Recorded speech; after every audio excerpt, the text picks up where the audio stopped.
Olá, querido.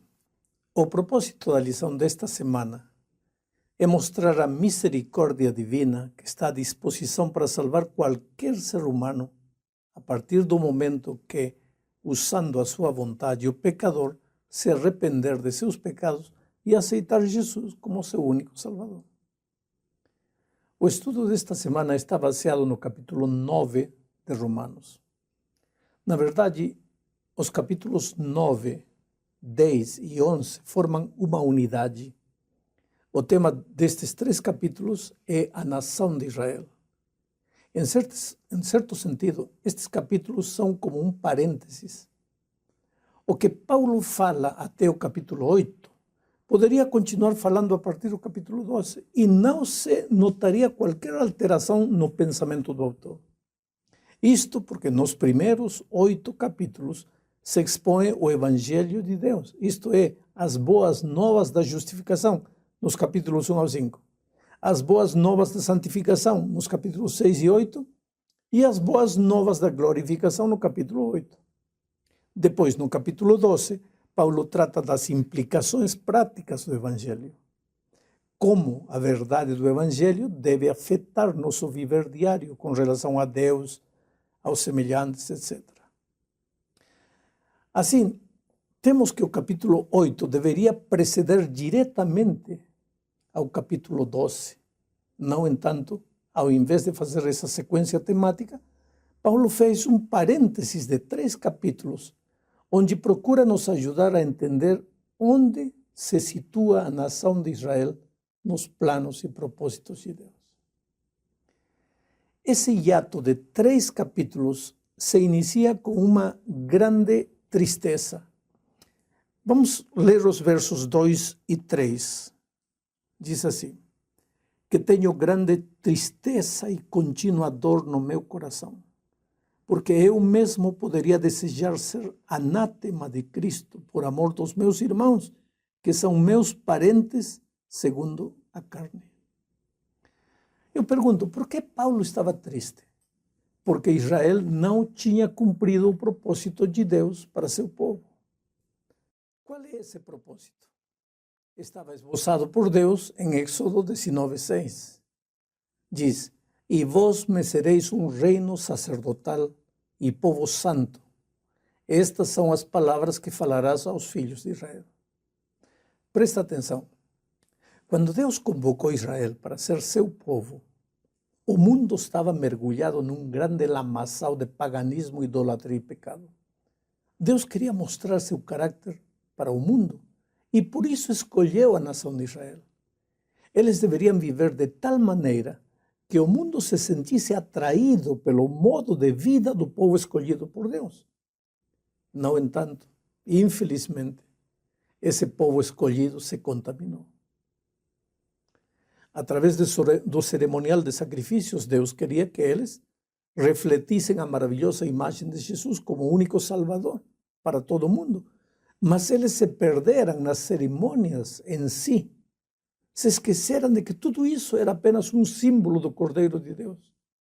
Então, quando Cristo veio, o povo judeu não o recebeu e nunca compreendeu o propósito de Deus para a sua vida. Essa era a causa da tristeza de Paulo. Seu povo, as pessoas que tinham o mesmo sangue dele, tinham falhado. Tinham confiado unicamente no fato de que eram o povo escolhido de Deus, entre aspas, e se esqueceram de viver uma vida de comunhão pessoal com Jesus. O verso 6 é interessante, vou ler, diz assim: não que a palavra de Deus haja faltado, porque nem todos os que são de Israel são israelitas. Sabe, esta declaração de Paulo é muito forte.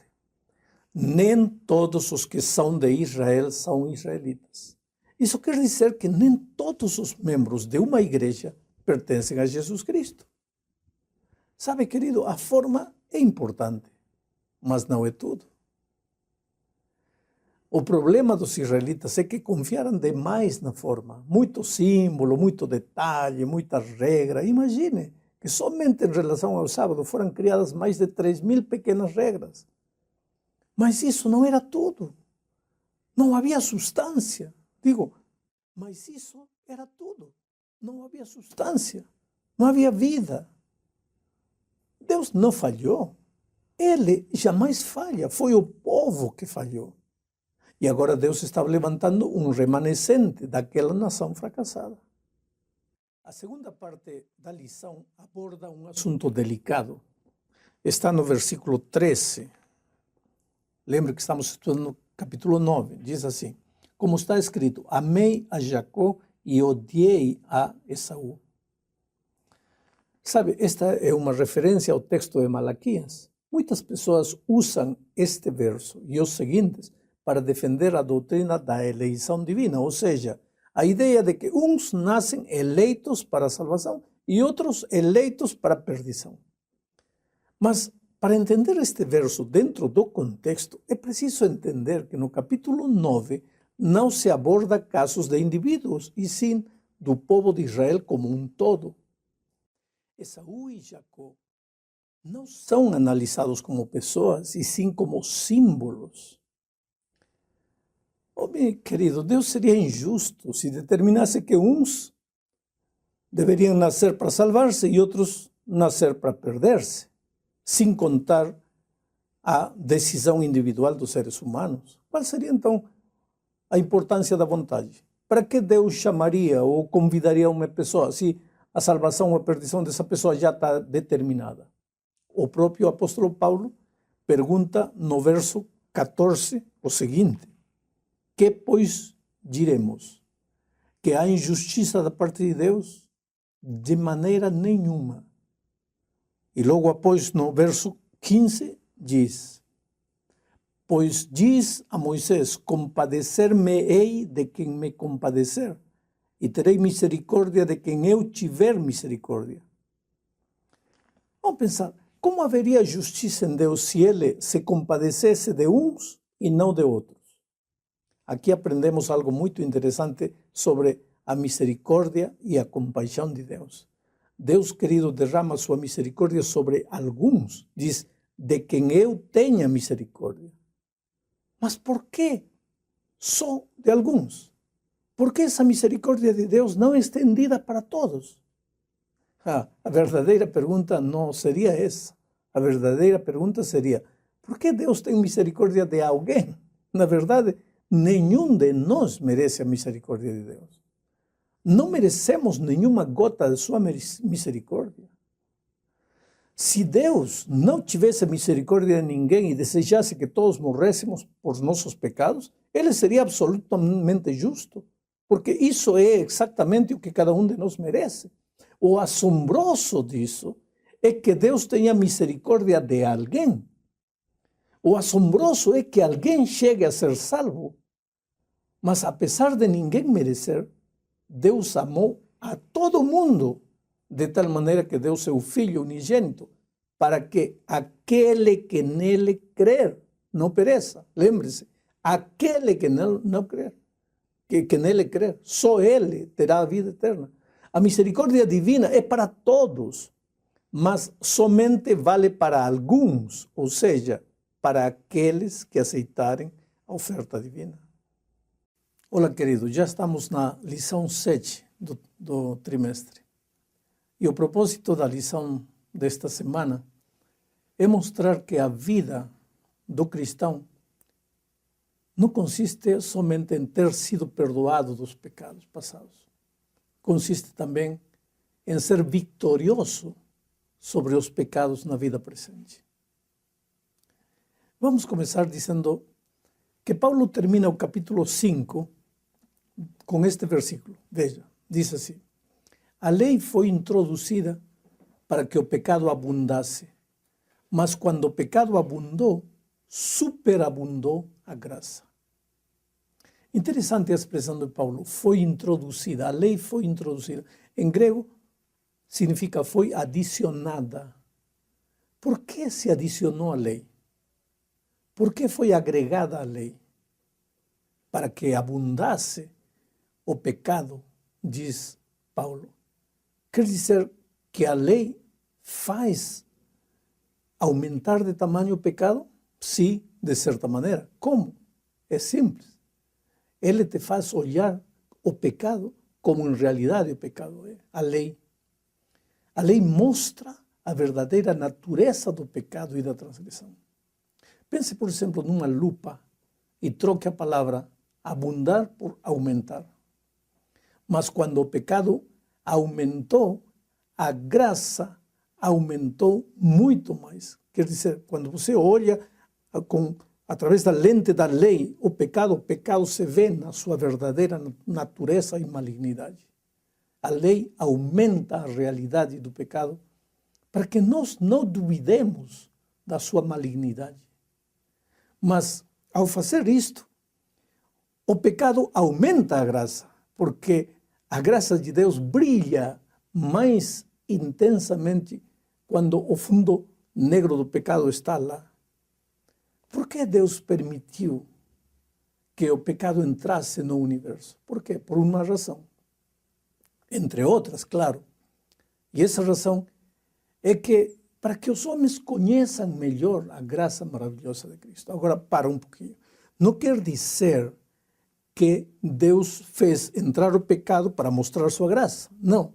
Mas já que o pecado entrou, Deus tomou essa circunstância para mostrar sua verdadeira e maravilhosa graça. Onde o pecado abundou, sua graça sobreabundou. Onde o pecado cresceu, sua graça transbordou completamente. Isto é, pela graça maravilhosa de Jesus Cristo, não existe pecado que não possa ser perdoado. Lembra o que Jesus disse quando esteve nesta terra? Todo pecado será perdoado ao ser humano. Todo. Não é uma boa notícia. O querido Evangelho é justamente isso. A boa notícia. A boa notícia é que onde o pecado abundou, a graça superabundou. Por isso te digo uma coisa. Você não pode viver atormentado pelos erros de sua vida passada. Teria sido bom que você nunca tivesse caído. Teria sido bom que você nunca tivesse andado no caminho negro do pecado. Mas apesar disso, não há motivo para se desesperar, porque Deus ama você e preparou remédio para o seu mal. Qual é o remédio? O perdão gratuito, a sua graça maravilhosa. Mas agora Paulo pergunta em Romanos 6, 1, o seguinte. O que diremos então?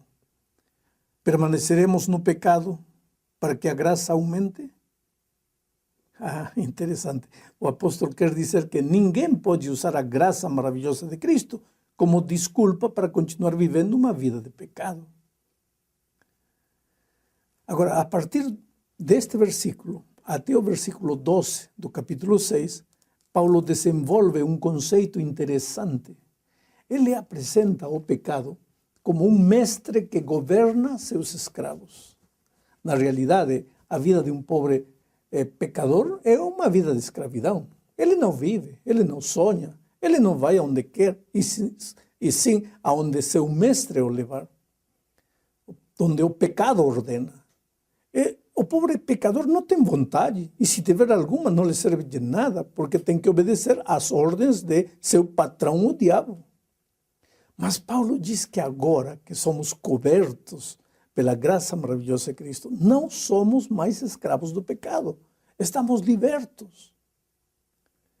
O homem que obedece ao seu mestre pecado já morreu na hora que você aceitou o Senhor Jesus Cristo. E esse cadáver deve ser enterrado. Agora, o que mais me fascina pessoalmente é o que Paulo diz no verso 3. Veja. Ou não sabeis que todos quanto fomos batizados em Jesus Cristo, fomos batizados na sua morte? Ah, quer dizer que a morte de Jesus somente vale para aqueles que são batizados. Vejamos isto.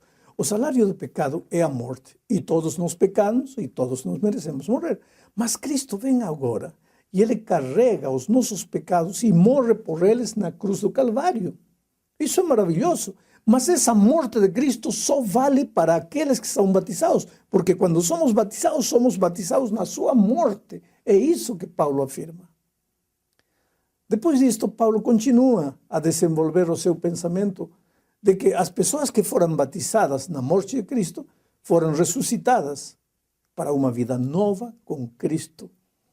Assim como Cristo ressuscitou, o pecador que tem sido perdoado tem que ressuscitar para uma vida de vitória, para uma vida nova. Esse novo homem ressuscitado não é mais escravo de Satanás, porque o escravo já morreu, já foi sepultado. A nova criatura está livre, está fora do poder do pecado. Mas isso não significa que o novo cristão não vai enfrentar novas lutas. As lutas, querido, vão acompanhá-lo até o dia da volta de Cristo. Mas isso significa que o diabo já não tem mais poder para exigir nada de você. Olha, o diabo quer demandar alguma coisa que demande obediência do velho homem que está morto e enterrado, mas não do novo homem que é você, libertado pelo poder maravilhoso de Jesus. Isto nos leva ao segundo ponto da lição. O versículo 12 diz o seguinte: não reine, portanto, o pecado em vosso corpo mortal, para lhe obedecerdes em suas concupiscências. Não reine, entendeu? Enquanto você não conhecia Jesus, o pecado te dominava, controlava a tua vida por completo. Mas ao ser justificado, já dissemos várias vezes, Deus olha para você como se você fosse o próprio Senhor Jesus Cristo. Porque a justiça de Jesus foi transferida para você. A pureza, a santidade de Jesus também. Portanto, que comunhão pode existir entre a luz e as trevas? Entre a justiça e a injustiça? Você está livre. Você é a própria justiça de Jesus. Isso é o que Paulo diz em 2 Coríntios, capítulo 5, versículo 21. Diz assim: aquele que não conheceu pecado, Deus o fez pecado por nós, para que nele fôssemos feitos justiça de Deus. Você viu? Não somos mais pecadores. Fomos feitos justiça de Deus. Mas o que realmente importa é a expressão nele. Em quem? Em Cristo Jesus. Só em Cristo Jesus somos feitos justiça de Deus. Então agora eu te pergunto, por que não pode reinar mais o pecado sobre você? Porque você é a própria justiça de Deus. E por quê? Porque você está em Jesus. E o que significa estar em Jesus? Manter comunhão, companheirismo diário, permanente com Jesus, que é a própria justiça de Deus. Ele é justo, somente nele. No momento em que você se afastar dele, já não é mais justo, só nele pode ser justo. Se você se afastar de Jesus, aí o pecado torna a reinar na sua vida. Ellen White diz que precisamos entender o poder da vontade. A vontade não pode apenas se concentrar em não cair no pecado, e sim em não cortar a comunhão com Jesus. Esse é o segredo da vida vitoriosa. Somente quando você estiver em Jesus, a sua força de vontade será uma força de vontade santificada. E então você estará em condições plenas de vencer o pecado. Agora vejamos o que diz Romanos capítulo 6, versículo 14. O pecado não terá domínio sobre vós, pois não estáis debaixo da lei, mas debaixo da graça. Sabe que este é um texto-chave de Romanos. É também um texto muito usado por cristãos sinceros, que acreditam que não se deve mais guardar o sábado porque foi abolido na cruz. A expressão mal entendida é a seguinte: pois não estáis debaixo da lei e sim debaixo da graça.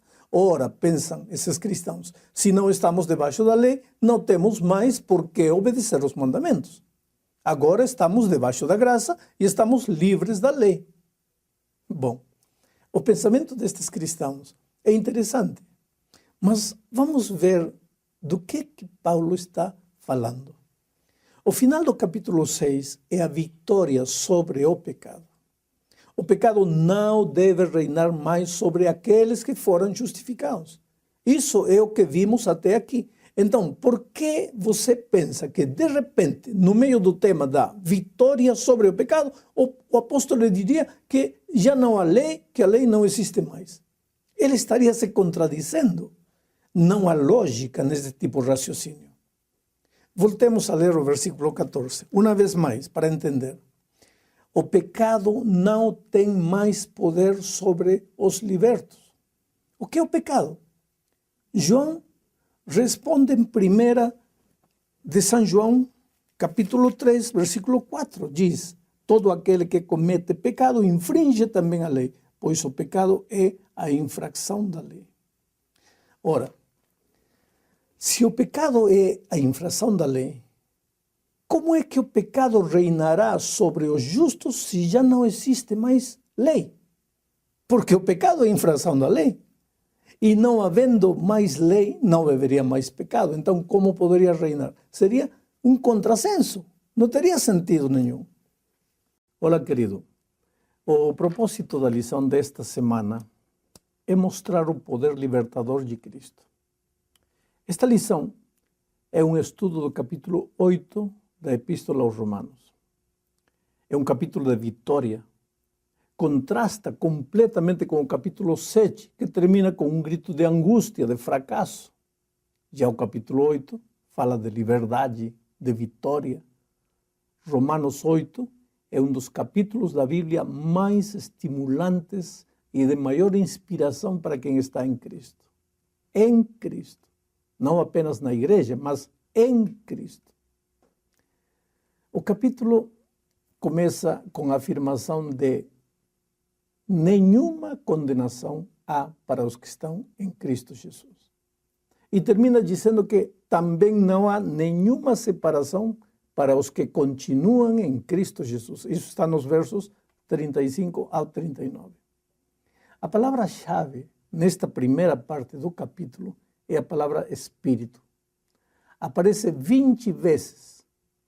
No capítulo 7 aparece apenas 4 vezes, mas no capítulo 8, 20 vezes. Sabe por quê? É que sem Espírito não existe vitória. Então vejamos o conteúdo do capítulo 8. O verso 1 diz assim, eu vou ler.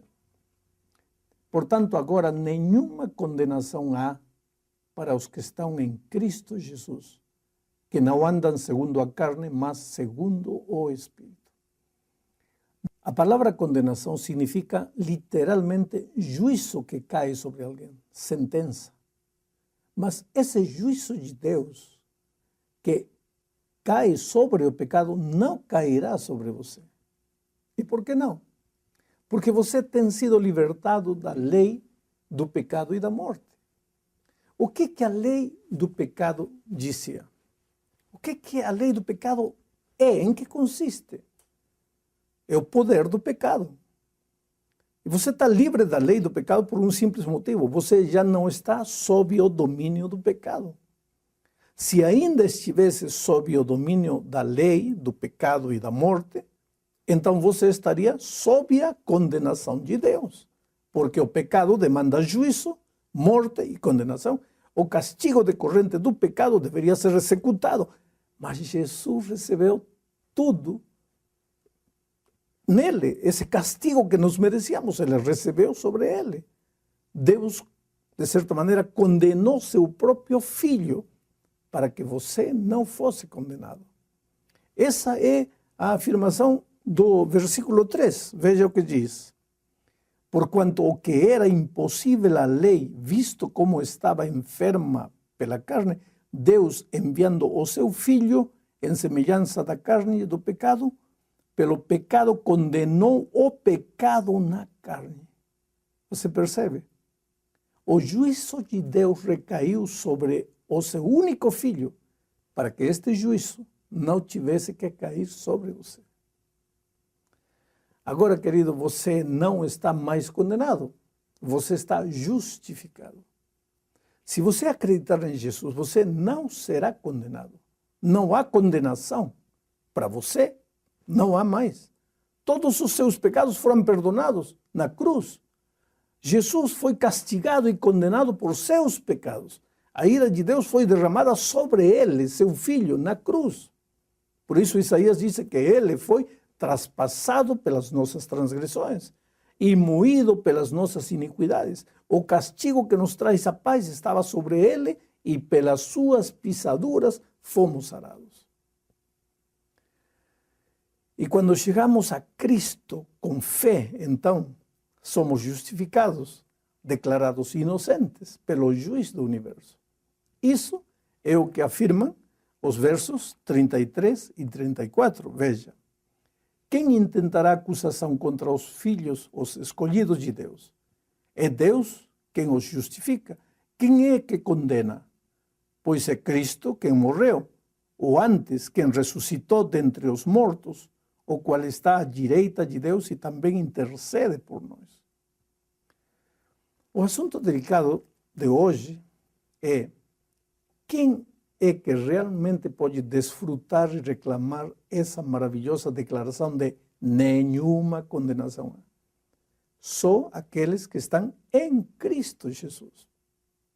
Querido, não há lugar mais seguro neste mundo que estar em Cristo Jesus. Os que estão nele estão salvos e seguros e já não estão correndo risco de condenação porque estão escondidos dele, atrás dele. Todas as coisas maravilhosas tratadas em Romanos 8 se aplicam unicamente àqueles que estão em Cristo Jesus. E quem são aqueles que estão em Cristo Jesus? Os que cultivam comunhão permanente com Jesus através da oração diária, do estudo diário da Bíblia e da testificação.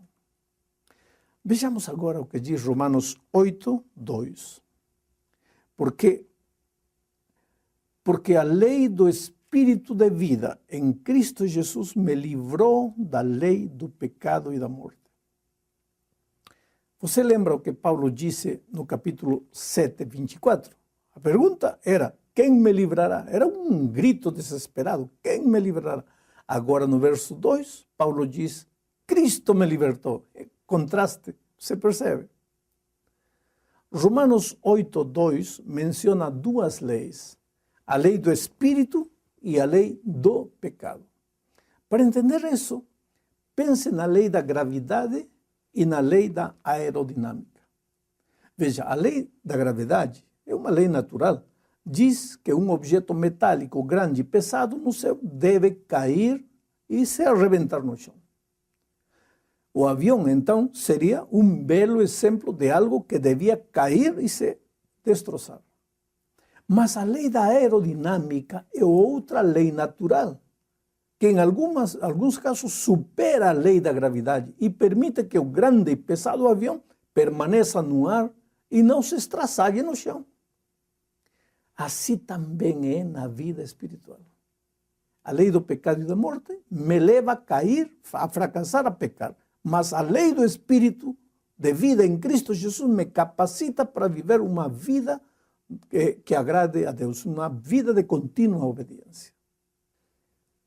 A segunda parte da lição nos leva a pensar no que a lei não pode fazer. E temos que lembrar que aqui está incluída a lei moral. Querido, por melhor que seja a lei moral, ela não tem poder para nos salvar. A lei é justa, mas não pode justificar.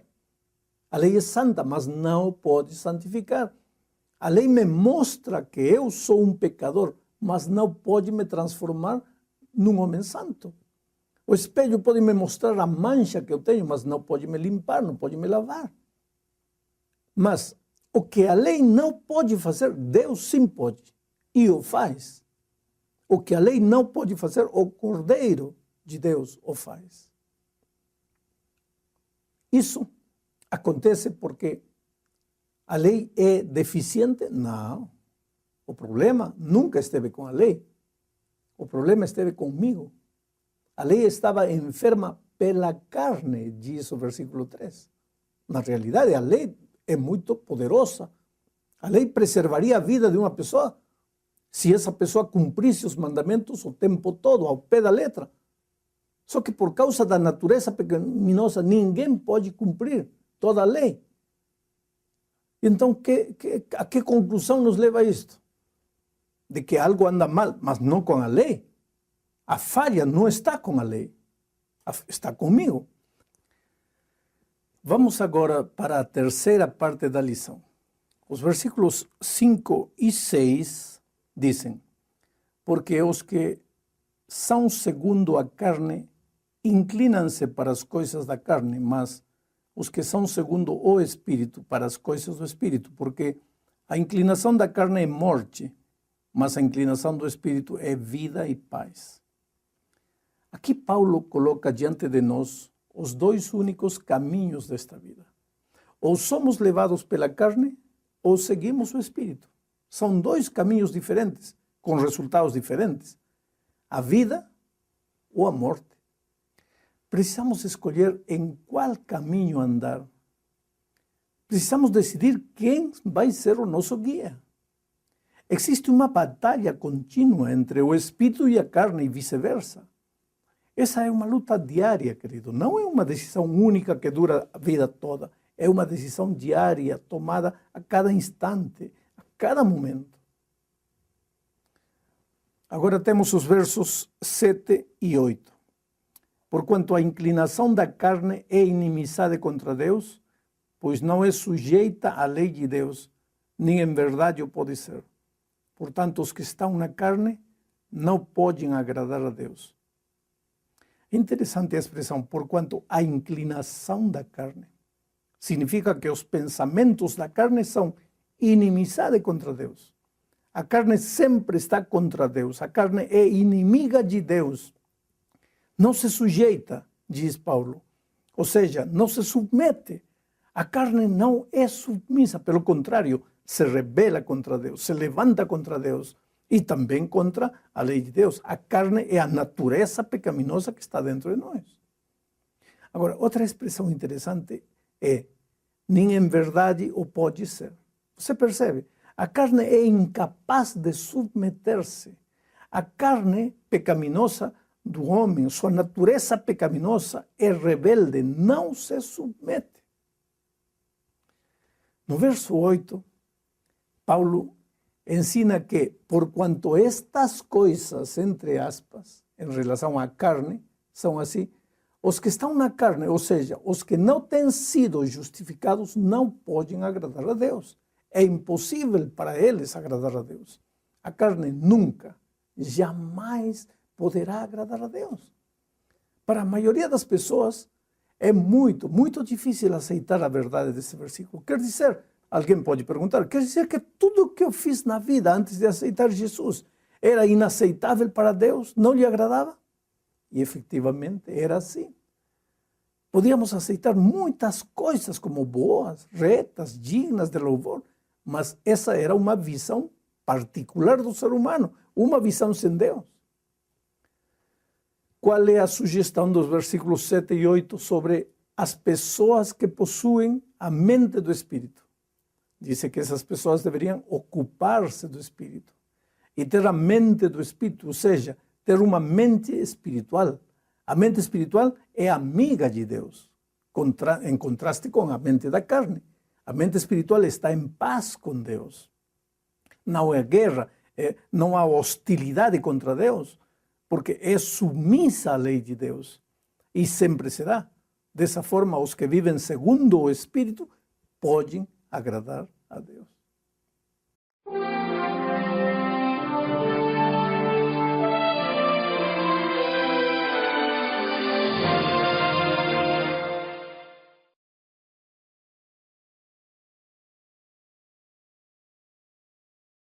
Olá, querido. O propósito da lição desta semana é mostrar a justiça divina como um dom recebido por graça, mas também como um fruto manifestado na vida do cristão. Quando eu era criança, ouvia as pessoas mais velhas orar pedindo justiça. Elas diziam, cobre-me com teu manto de justiça. E eu não entendia como seria esse manto. O que é justiça para você? quem é um homem justo na sua opinião? Você já orou a Deus pedindo justiça? O que você quer que Deus te dê quando você diz, Deus, dá-me tua justiça? Quando você pensa na justiça de Deus, você pensa num atributo divino? Na força que você precisa para obedecer? No perdão? O que é justiça? Bom, de acordo com Jeremias, a justiça não é um atributo, nem uma força, nem uma doutrina, nem muito menos um conceito teórico. A justiça é uma pessoa, é Jesus, justiça nossa. Quer dizer que quando eu peço justiça, Jesus me dá sua justiça, mas Ele vem a mim porque Ele é a justiça. Ninguém pode separar Deus da sua justiça. Ambos são uma mesma coisa. Jesus é a própria justiça. Agora, se este conceito não estiver bem claro na tua mente, cada vez que você intente ou tente ser justo, vai tentar portar-se bem, em lugar de esforçar-se para conservar uma conduta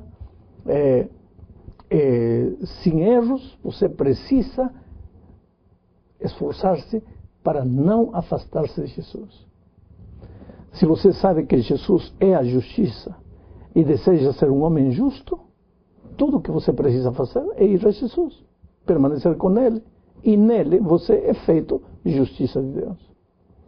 Isto é o que afirma São Paulo em 2 Coríntios, capítulo 5, verso 21, diz assim: aquele que não conheceu o pecado, Ele o fez pecado por nós, para que nele fôssemos feitos justiça de Deus. Você percebe? São Paulo vai além do que qualquer ser humano pode imaginar. Ele diz que em Jesus o ser humano é feito justiça, e não simplesmente que recebe justiça. Com frequência pensamos que um homem justo é aquele que não mente, não rouba, não mata, cumpre todos os mandamentos de Deus. Isto é verdade, mas só quando esse bom comportamento é o resultado de estar em Jesus e permanecer em comunhão constante com Ele. Porque Jesus é a justiça. Separados dele, o bom comportamento não passa de mero moralismo. E cristianismo, querido, não é moralismo. Cristianismo é comunhão com Jesus. O cristianismo se transforma numa experiência asfixiante, sufocante, se a sua preocupação na vida cristã é simplesmente portar-se bem.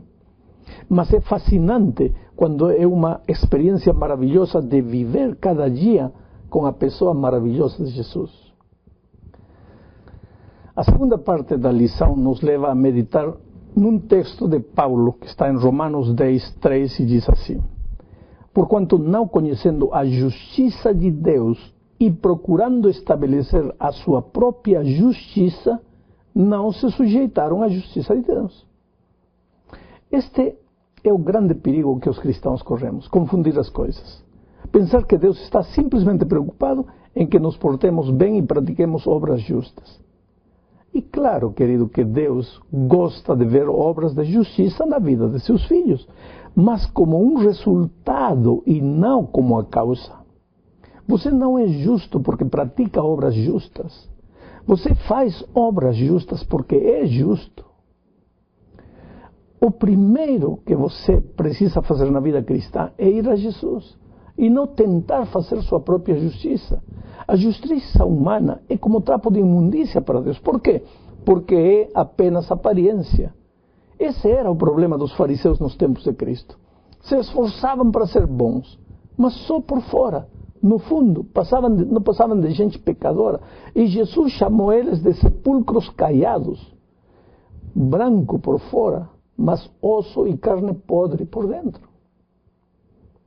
Para ser um bom cristão, não basta fazer coisas boas ou justas. É preciso ser justo. E se é justo somente quando se vive uma vida de comunhão diária com a pessoa justiça que é Jesus. Entramos agora na terceira parte da lição desta semana. Esta parte nos leva a pensar em Romanos 5, 17. Romanos 5, 17 diz assim: porque se pela ofensa de um só a morte reinou por esse, muito mais os que recebem abundância da graça e do dom da justiça reinarão em vida por um só Jesus Cristo. Aqui se fala de dois reinos. O primeiro reino é o reino da morte que entrou através de Adão. Se você ler em Gênesis 5 o livro das gerações de Adão, verá que há uma dramática repetição da expressão e morreu, e morreu, e morreu. Todos morreram, porque com a queda de Adão entrou o reino do pecado e, consequentemente, o reino da morte. Mas agora Paulo diz que também por isto é, por Jesus, entrou o reino da justiça, o reino da vida. Olha como Paulo coloca a vida como um sinônimo de justiça. Justiça é vida, vida plena, vida exuberante. Jesus disse, eu vim para que tenham vida e para que tenham vida em abundância. Como se consegue essa vida abundante? Ou melhor, o que é a vida abundante? Romanos 5,19 traz a resposta. Diz, porque como pela desobediência de um só homem muitos foram feitos pecadores, assim, pela obediência de muitos serão feitos justos. Veja como Paulo relaciona a desobediência com a morte e a obediência com a vida. Pena que o ser humano acha que obedecer lhe tira a liberdade. E que sem liberdade não pode viver a vida abundante que gostaria de viver. Agora, Deus pensa de outra maneira. O que tira a tua liberdade, o que te torna infeliz, o que te leva em direção da morte, não é a obediência, mas é o pecado ou desobediência. Talvez, por isso, o pecado, no idioma grego, é amartia, que significa errar o alvo. Quer dizer, você se esquece da vontade de Deus, deita para um lado os princípios da santa lei de Deus, escolhe seus próprios caminhos, querendo ser feliz, e qual é o resultado? A morte, a infelicidade, a desesperação. Ou seja, você errou no alvo. Mas agora vem Jesus e obedece, e por sua obediência traz a vida, te oferece sua justiça, sua vida abundante. Mas esta vida abundante envolve obediência, porque sem ela você tornaria de novo para o reino da morte. E é justamente o tema da obediência a quarta parte da lição desta semana. A obediência nascida da justiça divina é a verdadeira prova de seu amor por Cristo e o segredo para descobrir a vontade de Deus na sua vida. Algumas pessoas se resistem a entregar a vida a Deus por completo. Essas pessoas têm medo que Deus possa mudar os planos egoístas do ser humano. E claro que Ele pode mudar esses planos. Mas, queridos, os planos divinos são infinitamente superiores aos planos que nós podemos ter. Se Deus quebrou as estruturas nas quais você confiava, é porque Ele tem algo melhor para você. Apesar disso, muitos cristãos se perguntam, mas por que é tão importante obedecer? Acaso Jesus já não obedeceu em nosso lugar? Acaso Ele já não nos deu a sua justiça? Querido, deixa-me compartilhar alguns princípios básicos que vão ajudar você a entender o valor da obediência. Em primeiro lugar, você deve obedecer porque Deus diz que deve obedecer. E somente isto já seria motivo suficiente para obedecer. Em Jeremias 7:23, Deus ordena o seguinte: mas isto lhes ordenei dizendo, dai ouvidos à minha voz, e eu serei vosso Deus, e vós sereis o meu povo. Andai em todo o caminho que eu vos ordeno, para que vos vá bem. Aqui Deus está falando de obediência, e diz que ao obediente nunca vai-lhe mal, só vai-lhe bem. Olhe, embora para Deus os sacrifícios de animais no Velho Testamento eram importantes, Deus valorizava muito mais a obediência do que os sacrifícios.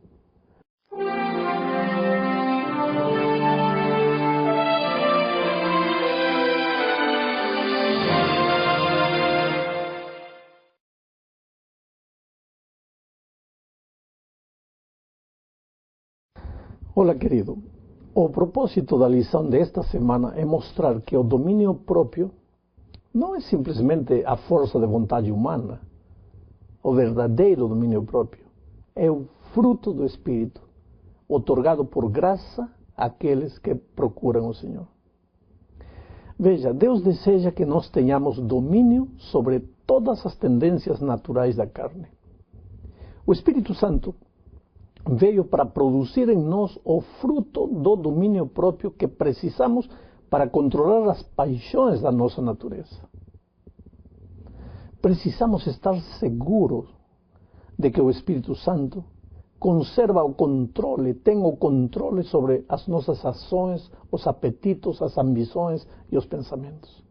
Precisamos estar seguros de que o Espírito Santo, vivendo em nós, manterá o domínio sobre as emoções, os estados de ânimo, a imaginação, os desejos, enfim. Pode crer que o Espírito Santo em você conservará o domínio de seu temperamento, da sua língua, de seus talentos, de seu dinheiro, de seu tempo? O domínio próprio é fundamental na vida cristã. Porque um discípulo é aquele que aceita voluntariamente a disciplina do seguidor de Jesus Cristo. As palavras discípulo e disciplina têm a mesma raiz no idioma original.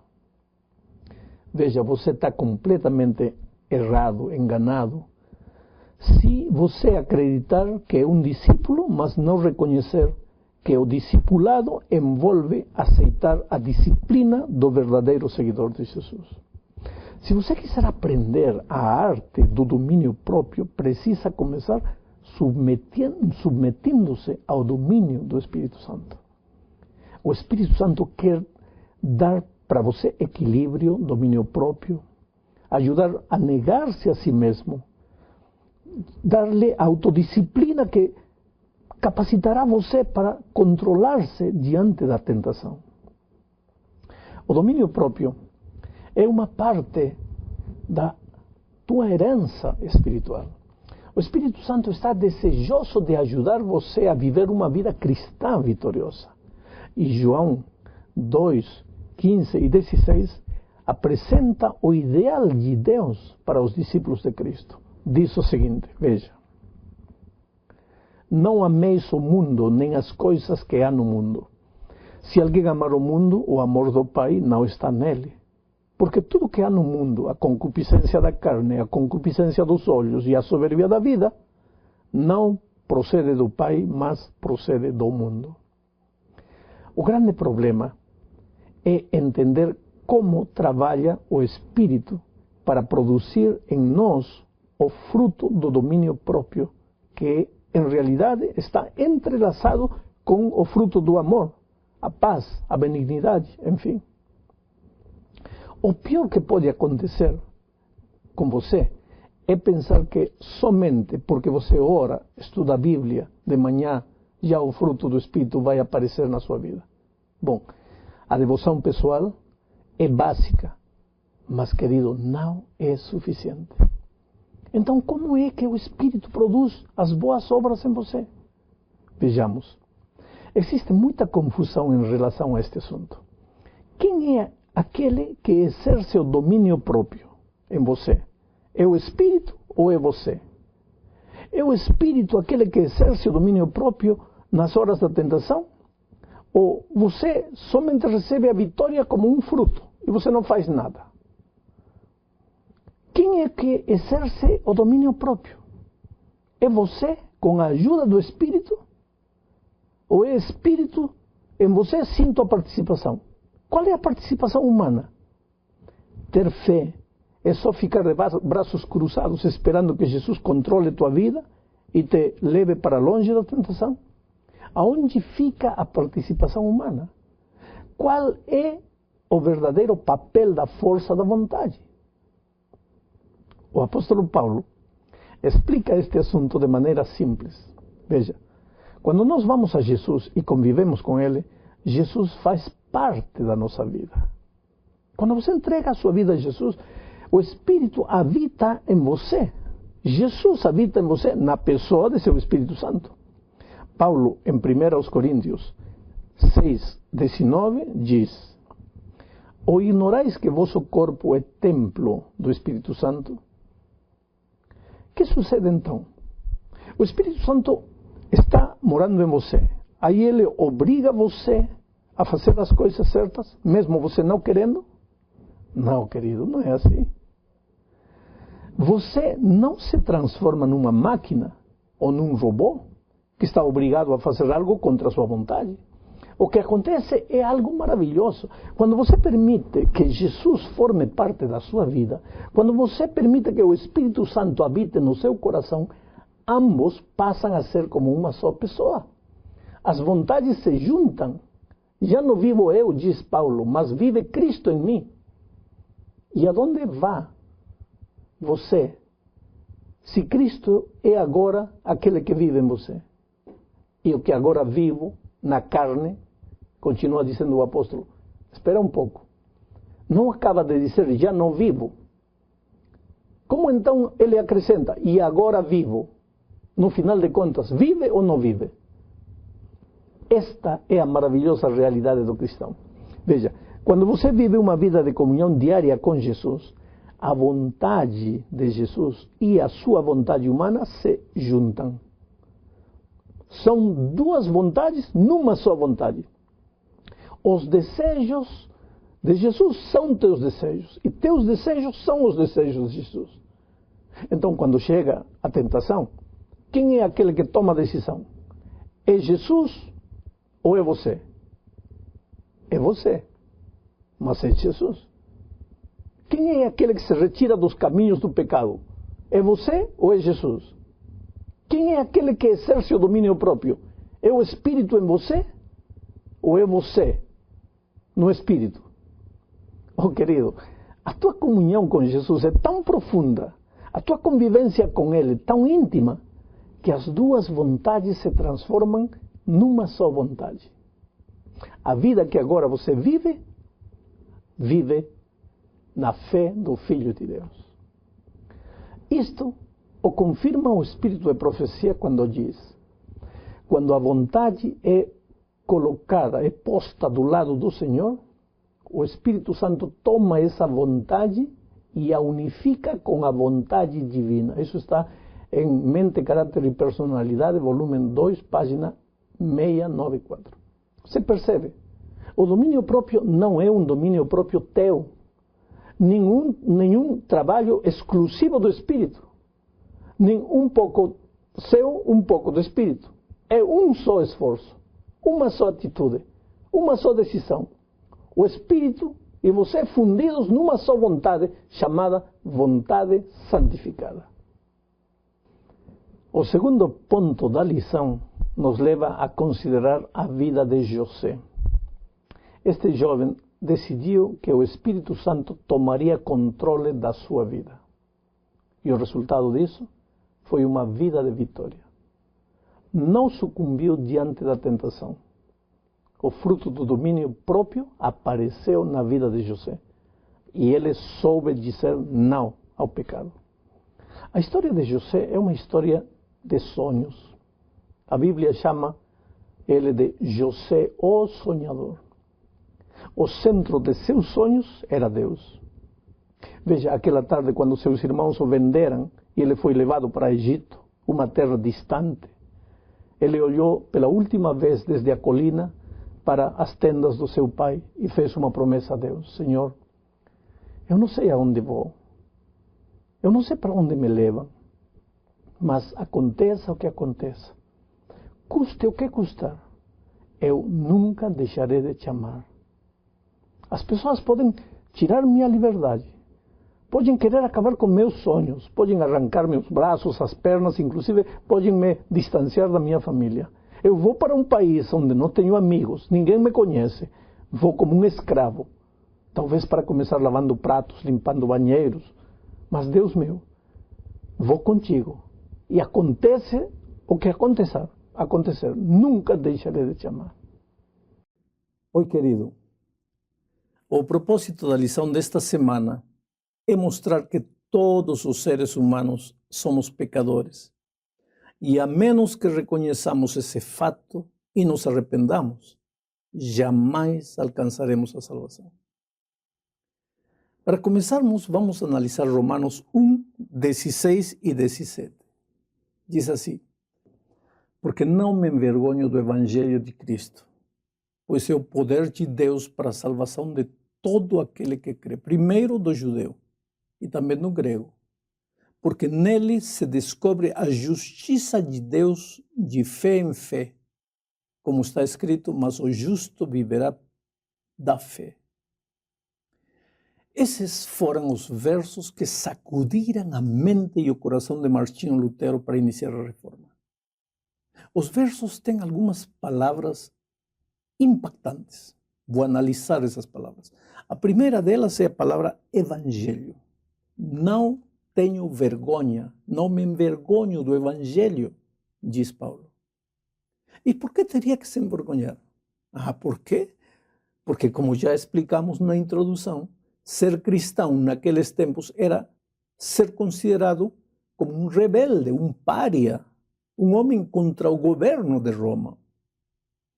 Ninguém em sã consciência gostaria de ser identificado com aquele grupo de gente fanática e rebelde.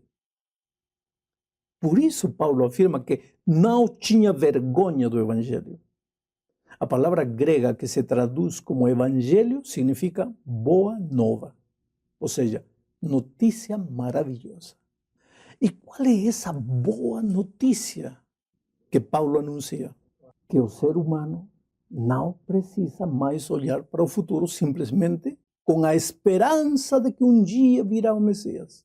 Por quê? Porque o Messias já é uma realidade presente na pessoa de Cristo, que veio e morreu na cruz do Calvário, pagando com a sua morte a dívida que os seres humanos tinham contraído por causa da desobediência.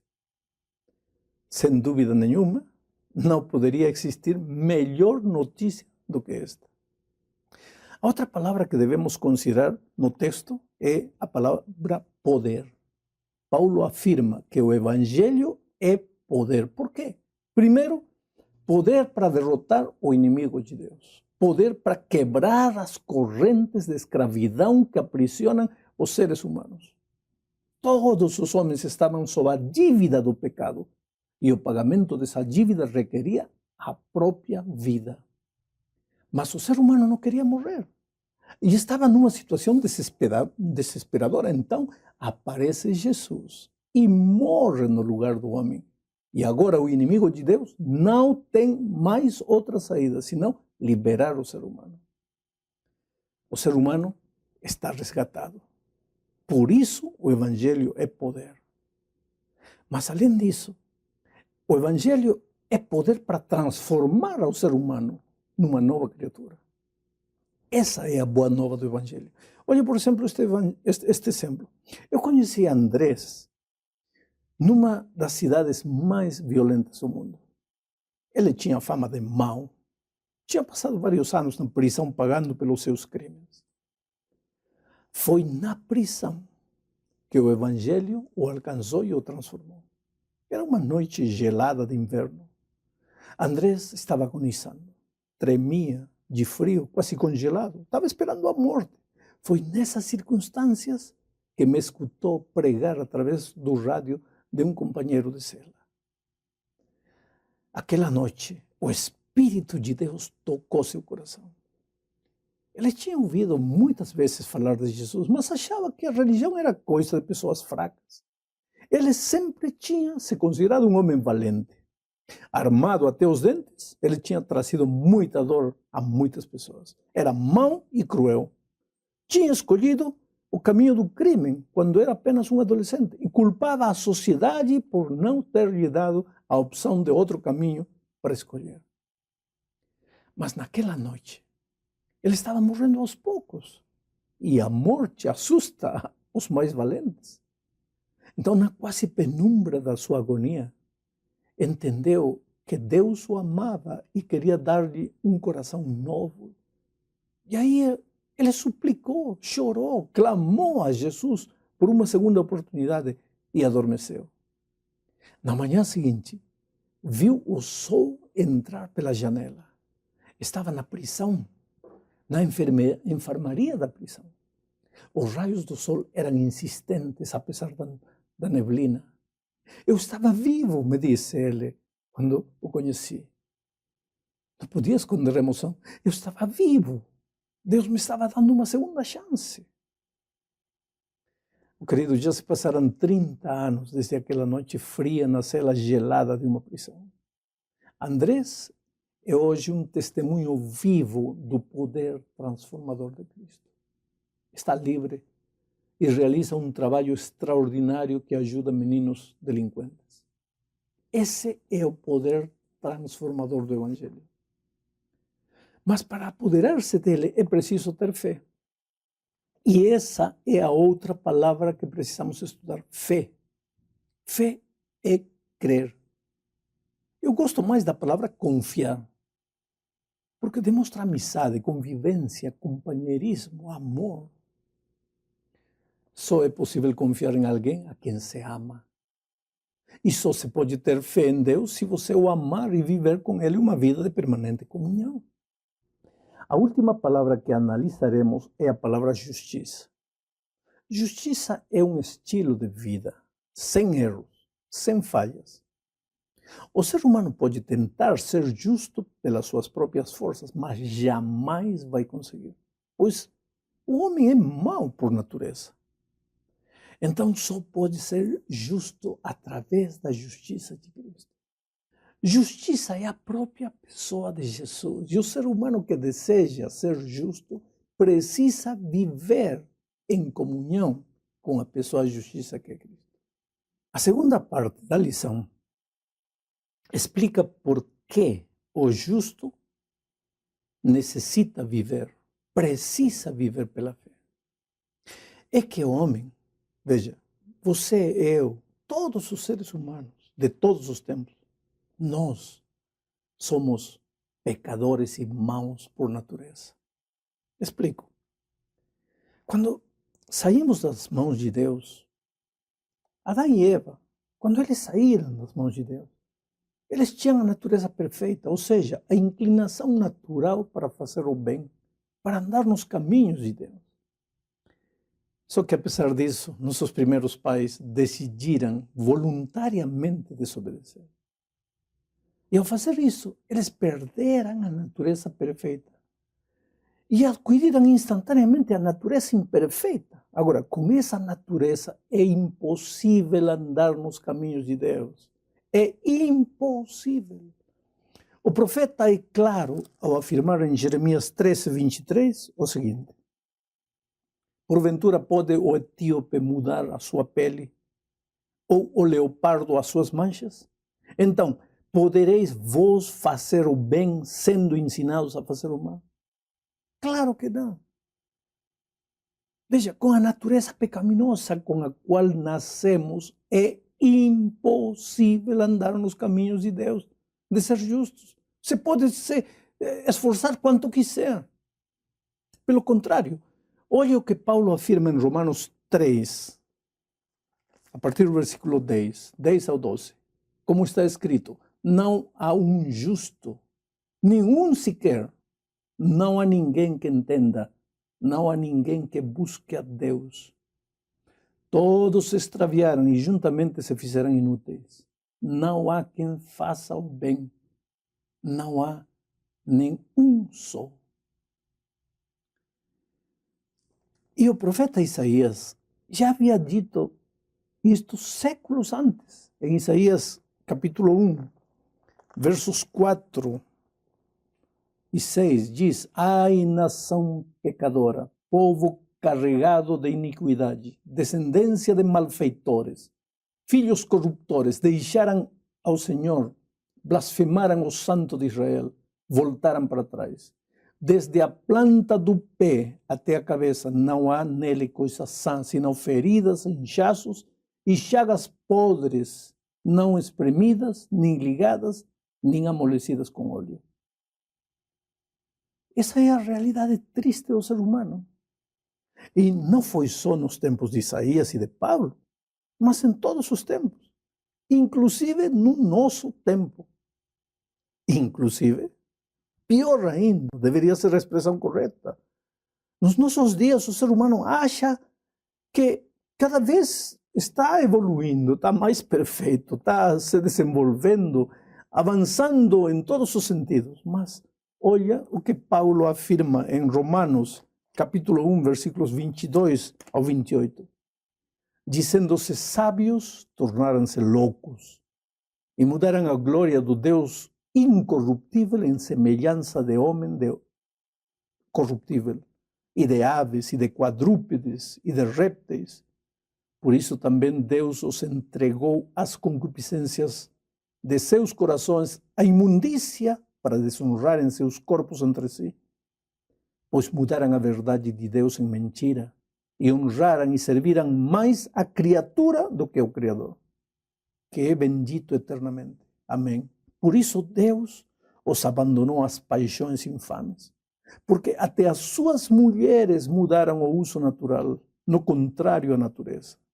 E semelhantemente também os homens, deixando o uso natural da mulher, se inflamaram em sua sensualidade uns para com os outros, homens com homens, cometendo torpeza e recebendo em si mesmo a recompensa que convinha ao seu erro. E como eles não se importaram de ter conhecimento de Deus, assim Deus os entregou a um sentimento perverso para fazerem coisas que não convêm. Me diz uma coisa, não é este um triste relato, um quadro, um retrato do ser humano dos nossos dias?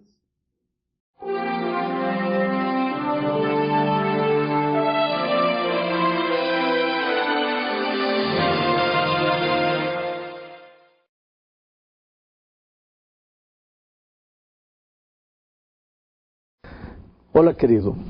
O propósito da lição desta semana é mostrar que a benignidade, ademais de ser um fruto do Espírito, é também uma manifestação do amor de Deus. Do amor de Deus brota a paciência e brota também a benignidade, que é um fruto do Espírito que leva você para a ação. Começaremos definindo o que é benignidade. Na Bíblia, na linguagem de hoje, não diz benignidade, diz amabilidade.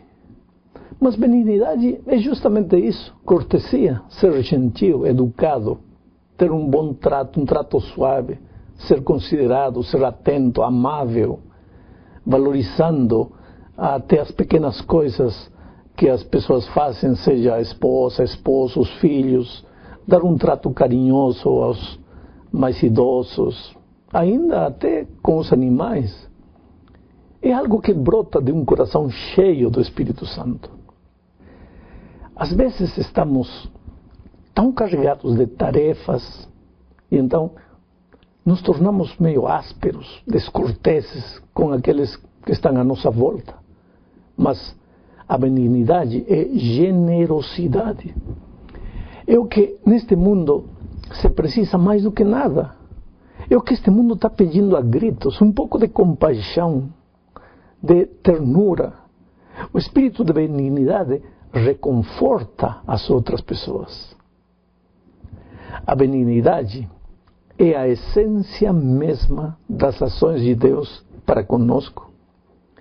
Deus mesmo se mostra como um exemplo para conosco e nos ensina como conduzir-nos nas relações humanas. Isto foi o que Jesus disse no Evangelho de Lucas, capítulo 6, versículos 35 e 36. Veja: amai, porém, os vossos inimigos, fazei o bem e emprestai, sem esperar nenhuma paga. Será grande o vosso galardão, e sereis filhos do Altíssimo, pois Ele é benigno até para com os ingratos e maus.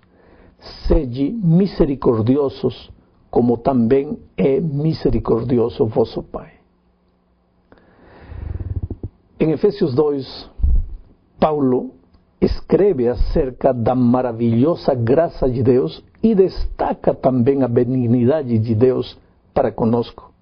Diz, para mostrar nos séculos vindouros as abundantes riquezas da sua graça, na sua bondade para conosco em Cristo Jesus. A benignidade é, portanto, um aspecto básico do amor de Deus. Quando somos benignos com aqueles que não merecem, então chegamos a ser semelhantes ao nosso Senhor. A benignidade se coloca à prova quando outros são rudes conosco e nos maltratam. Eu te pergunto, podemos ser nessas circunstâncias? Podemos demonstrar espírito de benignidade para com as outras pessoas? Oh, querido, qualquer um é benigno com aqueles que são benignos e considerados. A prova está em ser benigno com aquele que não merece. No Sermão do Monte, o Senhor Jesus desafiou: sede, pois, vós perfeitos, como vosso Pai que está nos céus é perfeito. Evidentemente, o alvo que Deus tem para com seus filhos é muito elevado. O próprio Pai é o nosso exemplo. A razão pela qual Jesus morreu na cruz do Calvário não foi apenas para salvar-nos do pecado, mas também para reproduzir o caráter do Pai em nossa vida. Precisamos ser benignos, assim como o Pai. E isto não é possível sem a presença do Espírito Santo em nossa vida. Deus não somente se apresenta como o modelo, mas também nos dá o combustível para termos a força necessária para andar no modelo que Ele nos deixou. Oh, querido, que bom é o Senhor Jesus. Ele não só pede que sejamos perfeitos, misericordiosos, bons com as outras pessoas, mas Ele nos dá o poder para que não tenhamos desculpas. O trabalho do Espírito em nossa vida é levar-nos a refletir o caráter do Pai. A benignidade do Pai seria impossível de ser alcançada se o Senhor só nos apresentasse o desafio, se apenas nos mandasse fazer as coisas e pronto, já está. Isso seria triste, porque sem o Espírito Santo nós não teríamos a mínima esperança, a mínima condição de mostrar mudanças espirituais na vida. Mas o Senhor é tão bom que nos envia para o mercado e ao mesmo tempo nos dá o dinheiro para comprar. Quer dizer, nos dá o poder, nos dá os recursos, nos oferece a força do Espírito Santo. Então, por que não chegam as mudanças autênticas em nossa vida? Por que o sal tem perdido seu sabor? Por que a bendição não corre como se fosse um manancial limpo?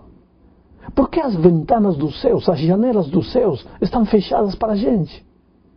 Por que as portas dos prédios se fecham para nós quando tentamos comunicar o Evangelho? Será porque não queremos aprender? Bom, o Senhor já nos colocou a comida na boca. Quer dizer, tem sido benigno para conosco. Ele tem produzido em nós o querer e o fazer pela sua boa vontade. Mas nós corremos o risco de acharmos que somos expertos demais e queremos que também Deus faça a mastigação em nosso lugar. Oh, querido, impossível. Não há desculpa. Por isso a Escritura diz: eres inexcusável, tu, homem, quem queira que sejas. Não importa quem sejamos nós diante dos olhos dos demais. Não importa como os outros nos vejam.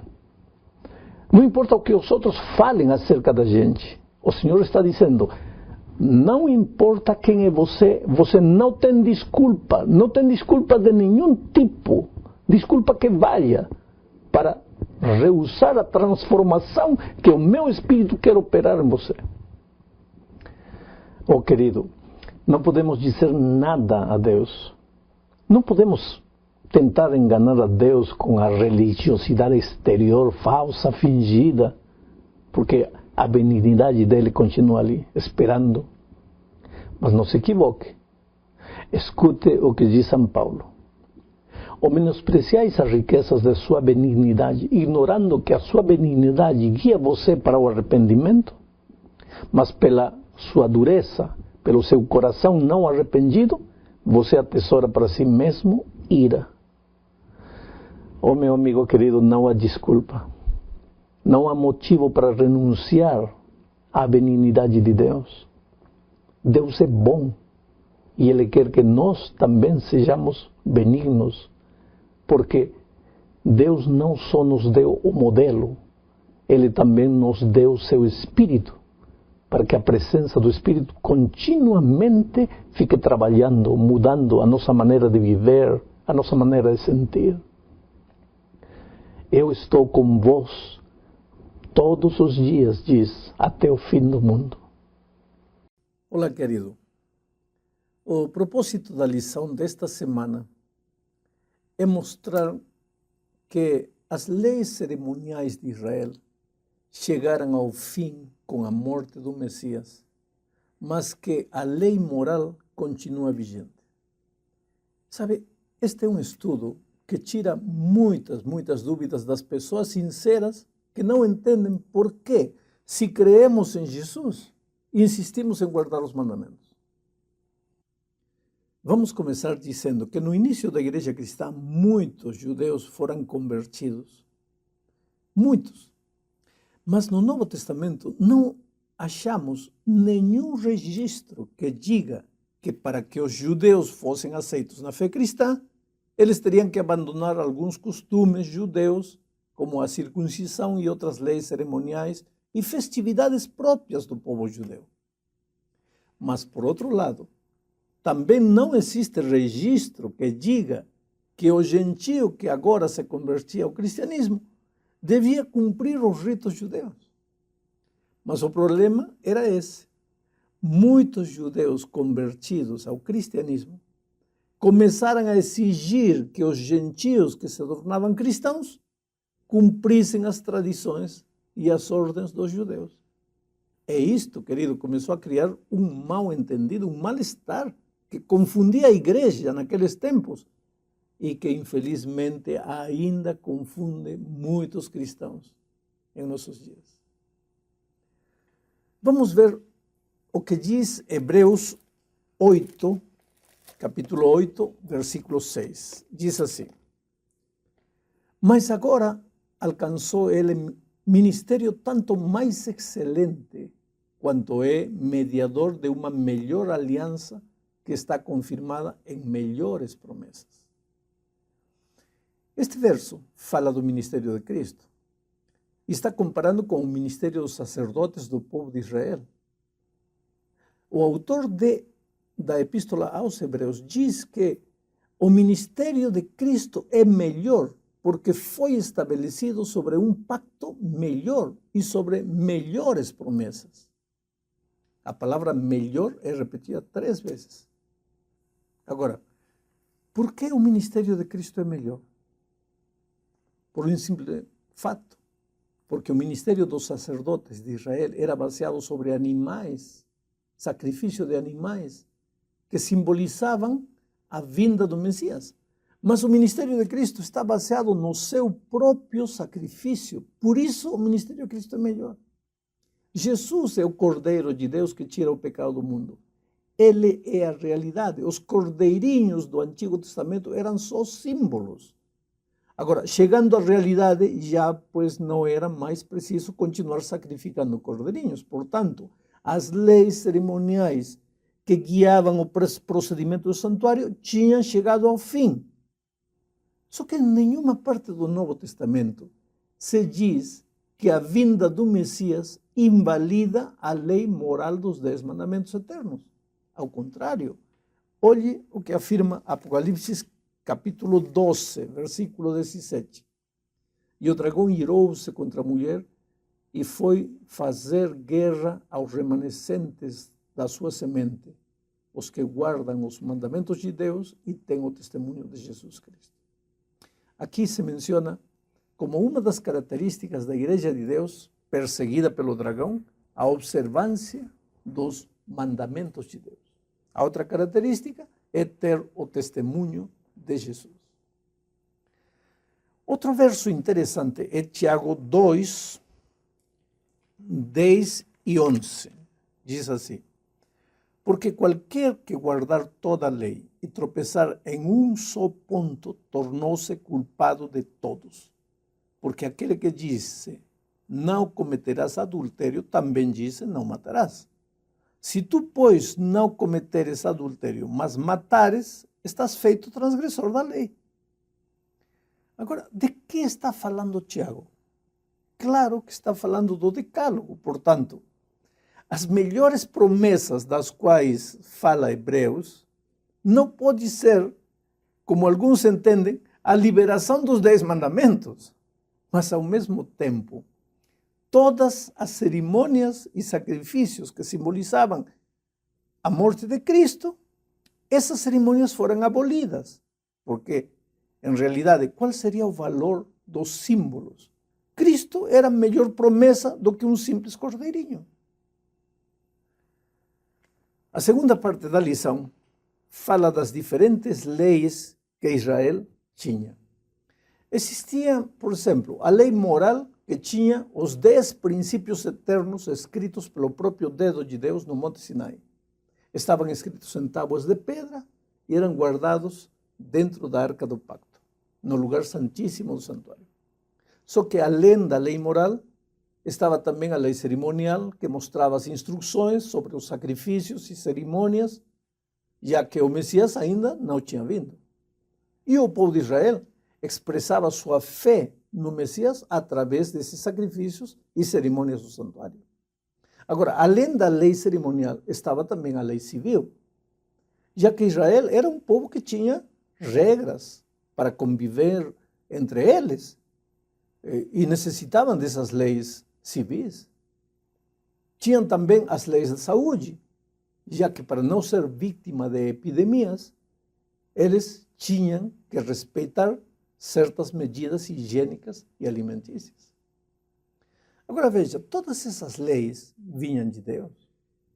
Lembre-se que Israel tinha um governo teocrático, ou seja, eles não tinham prefeito, nem governador, não tinham presidente. Deus era tudo isso para eles. Portanto, todas as leis, tanto a lei moral como as leis de convivência local, a lei civil, as leis cerimoniais, tudo vinha de Deus. E isso, de certa forma, os confundiu quando chegou o Messias. Porque quando Jesus chegou, as cerimônias, os rituais, os sacrifícios, acabaram, por exemplo. Para que seria necessário continuar sacrificando cordeirinhos se Cristo, Cordeiro de Deus, já tinha sido crucificado na cruz do Calvário? Já não tinha lógica. Mas os judeus continuaram com seus rituais de cerimônias. Era difícil para eles esquecerem de algo que tinham praticado durante tanto tempo. Mas havia outro motivo, pelo qual os judeus insistiam em continuar com as leis cerimoniais, civis e de saúde. É que todas essas leis tinham sido dadas por Deus. Ora, se Deus as tinha dado, não podiam ser passageiras na cabecinha deles. Tudo que vinha de Deus tinha que ser eterno. Portanto, para eles era muito difícil separar o que era espiritual daquilo que era comum. Por outro lado, todas as leis estavam entrelaçadas de alguma forma, uma com a outra. Explico melhor. Todas as outras leis estavam fundamentadas nos princípios eternos da lei moral. Por exemplo, a lei moral dizia, não matarás.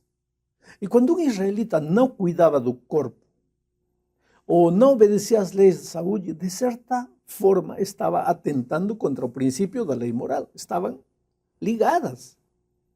Por outro exemplo, quando um israelita era injusto com seu irmão, ou se apoderava de algo que não era seu, usando do poder ou de qualquer outro método.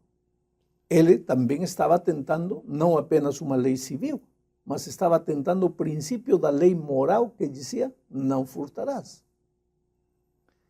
Você pode ver que todas essas coisas dificultavam a compreensão dos judeus de que com a chegada do Messias tinham chegado ao fim as leis que tinham a ver com a vida de Israel como uma nação. Por outro lado, isso também complica a vida de muitos cristãos sinceros nos dias de hoje.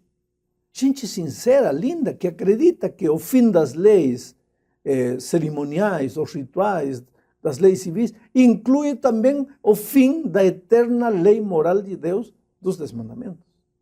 Coisa que não é verdade. Olá, querido. O objetivo da lição desta semana é mostrar que os seres humanos precisamos de repouso para conservar uma vida saudável nos aspectos físicos, mental e espiritual. Falemos inicialmente do trabalho. Veja, o trabalho foi planejado por Deus como uma bênção para o ser humano, antes mesmo do pecado existir. O trabalho não é consequência do pecado. O que apareceu com o pecado foi o aspecto cansativo, extenuante, desgastante do trabalho. Por outro lado, depois da entrada do pecado, o ser humano se transformou num ser egoísta, permanentemente insatisfeito. Então começou a trabalhar como um louco, porque descobriu que a recompensa do trabalho é o dinheiro. E essa é a realidade do ser humano de hoje. O homem não tem tempo para nada. Trabalha sem parar. Quanto mais tem, parece que mais quer. Antes de continuar, devemos dizer que o inimigo de Deus, veja, ele não gosta de nada que é feito com equilíbrio. Ele gosta dos extremos. Se não consegue levar você para um extremo, vai levá-lo para o outro. Isso acontece com tudo na vida, inclusive com o trabalho.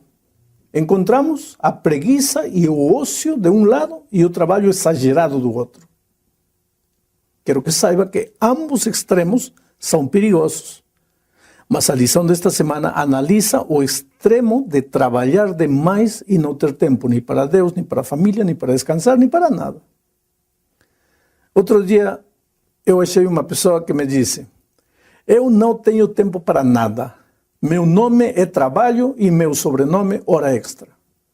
Ele disse isso com um certo ar de orgulho, mas ele ignora que o tempo vai se encarregar de lhe mostrar quão errado ele estava. Não somente no aspecto da saúde, mas também no aspecto familiar e das relações humanas. O repouso é uma necessidade. E este é o segundo ponto importante da nossa lição.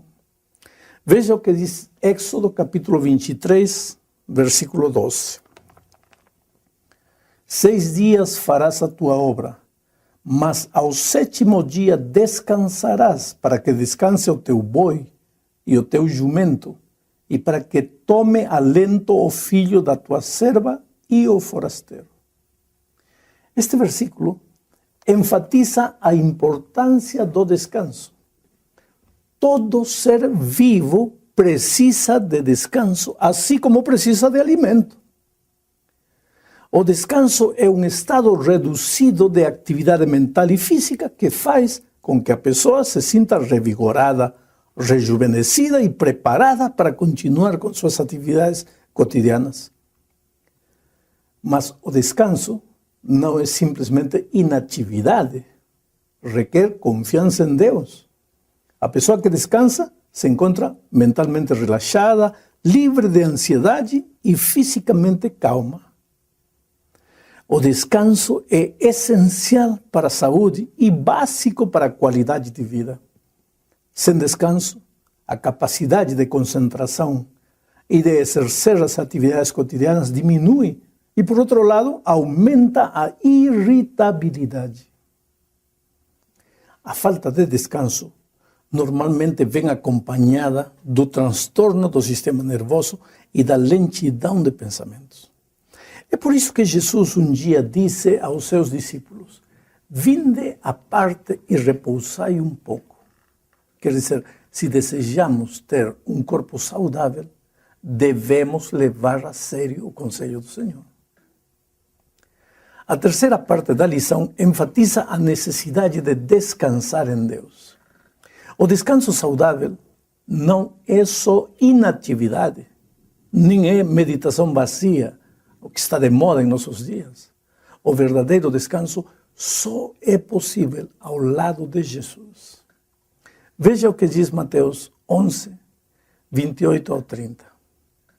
Vinde a mim todos os que estáis cansados e sobrecarregados, e eu vos aliviarei. Tomai sobre vós o meu jugo e aprendei de mim, porque sou manso e humilde de coração, e achareis descanso para a vossa alma. Porque meu jugo é suave e meu fardo é leve. Existem alguns aspectos neste texto bíblico que preciso destacar. O primeiro é, vinde a mim. Este é um convite. O mais extraordinário e doce convite que você pode receber. Mas a ideia do texto é que se você deseja provar o verdadeiro descanso que só Jesus pode dar, você tem que ir a Jesus. Enquanto você procurar repouso longe de Jesus, seus esforços acabarão em nada. Infelizmente, vivemos em dias quando a humanidade busca repouso e renovação das energias na meditação transcendental, nas diversões ou simplesmente no feito de não fazer nada. Mas o texto é claro. Somente Jesus pode oferecer verdadeiro repouso. Vinde a mim, todos os que estáis cansados e sobrecarregados, e eu vos aliviarei, diz. Esse é o convite de Jesus. Cansados de quê? Sobrecarregados de quê? Cansados da ansiedade, do estresse, cansados das preocupações, cansados de buscar e buscar sem nunca achar. A promessa de Jesus é que se você o procurar, levando o seu cansaço e suas cargas a Ele, Ele dará descanso para a sua alma. Não é somente descanso para o corpo, é descanso para a alma. Verdadeiro descanso. O cansaço que destrói e mata não é o cansaço físico, mas o cansaço que acaba com a vontade de viver, que leva ao desespero, que enlouquece a pessoa, que afunda a pessoa na depressão, é o cansaço da alma. E Jesus oferece esse tipo de descanso. Eu sempre digo, e muitos não concordam comigo, mas eu digo que o cristão, o Filho de Deus que vive em comunhão diária com Jesus, jamais sofre com estresse. Pode ficar cansado, mas não ser derrotado pelo estresse, porque ele tem confiança em Jesus. Ele tem o descanso para a alma. O problema é que, às vezes, pelo corre-corre da vida diária, quebramos a comunicação com Cristo. Nos esquecemos de passar tempo com Ele, de orar, de meditar no seu amor, esquecemos de estudar a Bíblia, e a consequência é o cansaço da alma, que se manifesta em alguma forma de estresse ou depressão. Mas o texto não termina assim. Jesus diz, tomai sobre vós o meu jugo e aprendei de mim. Que jugo é esse? De que jugo fala o Senhor? Vamos alcançar o repouso carregando um jugo? Não acabaremos mais cansados desse jeito? Não, querido, claro que não. Ir a Jesus é um jugo pelo simples fato de que a natureza humana não gosta de cultivar o companheirismo com Cristo. Portanto, separar tempo para orar, para estudar a Bíblia, é algo que faremos usando o esforço humano. Será um jugo que vamos ter que carregar. Pastor, então estou perdido porque eu não tenho forças. Você pode dizer em seu coração. Mesmo que você não acredite, querido, eu lhe garanto que você sim tem forças. Se você não tivesse forças, você não se levantaria de madrugada para ir trabalhar. Quer dizer, você tem forças quando quer e para aquilo que quer. Você tem forças, mas direciona unicamente para as coisas passageiras desta vida. Olhe para Jesus. Aceite seu jugo. separe tempo para estar com Ele, porque no final das contas, este jugo, esta carga, o jugo de forçar-se para passar tempo com Jesus é muito mais leve que a carga do cansaço da alma que você tem que levar sobre seus ombros quando está longe de Jesus.